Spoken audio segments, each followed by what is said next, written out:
September 1961. Deep inside the Congo, 155 Irish peacekeepers faced an army nearly 20 times their size. If you don't send reinforcements immediately, we are all going to die!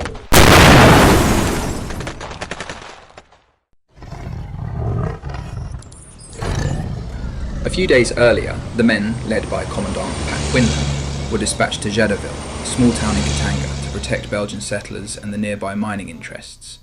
But in reality, they were walking into a trap. Sir, civilians in the area are against us, and possible enemy forces may be approaching. Start preparing defences then. Quinlan, sensing danger, immediately ordered his men to dig in. Trenches, firing positions and makeshift defences. The attackers were a mixed force composed of Katangese militia units, supported by Belgian, French and Rhodesian mercenaries. Encerclez le camp, on va leur donner une bonne leçon. Their ranks were equipped with armoured cars, mortars and heavy machine guns, as well as a Fouga Magister light jet, armed with twin 7.5mm machine guns. On the morning of the 13th of September 1961, while many men attended morning mass, Katangese forces launched a surprise attack. At 7:40, the first shots cracked across the savannah. Katangese forces, led by European mercenaries, launched their opening attack. Mortars and machine guns roared, followed by the scream of a Fouga Magister jet diving on the Irish positions. The siege had begun. The Irish unleashed disciplined, accurate fire. The first assault was cut down within minutes. Dozens of attackers fell. Not a single Irishman was killed.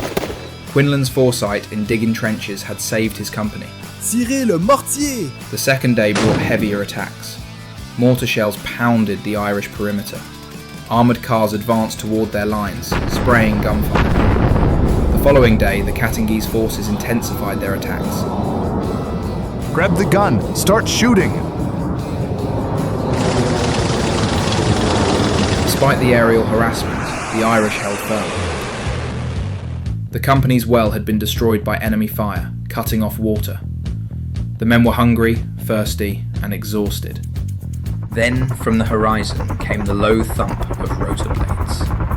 A UN helicopter was attempting to bring relief to the trapped men. As it descended toward the perimeter, enemy fire erupted. The Katangese opened up with machine guns and jets streaked overhead, diving on the landing zone. Under fire from both ground and air, the pilot held steady and brought the helicopter down inside the Irish position. The men rushed forward as barrels were offloaded, their first hope of water in days. The barrels had previously been used to store petrol. For God's sake! And the water inside was fouled with fuel. It was undrinkable. The helicopter lifted off again through a storm of bullets and tracer rounds, escaping moments before another strafing run. That afternoon, a massive assault came. Nous les attaquerons de toutes nos forces. Rassemblez tous les hommes!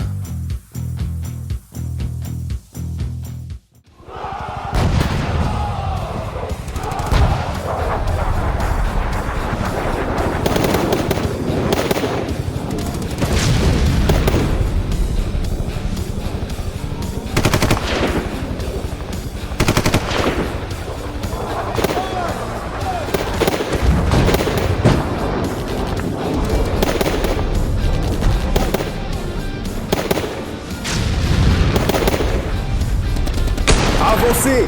Ne vous arrêtez pas! The Irish held their positions as best they could until the Katangese forces, led by French Legion mercenaries, closed in on the Irish lines. At that moment, the Irish detonated the explosives placed along the base perimeter, bringing the Katangese assault to its knees. Repliez-vous!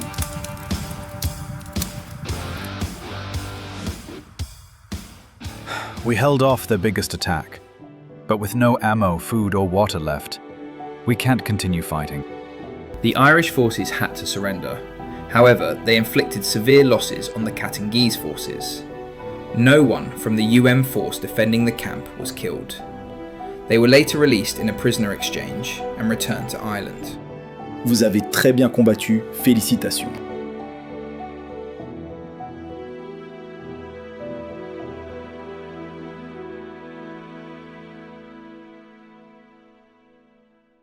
These videos take time to make.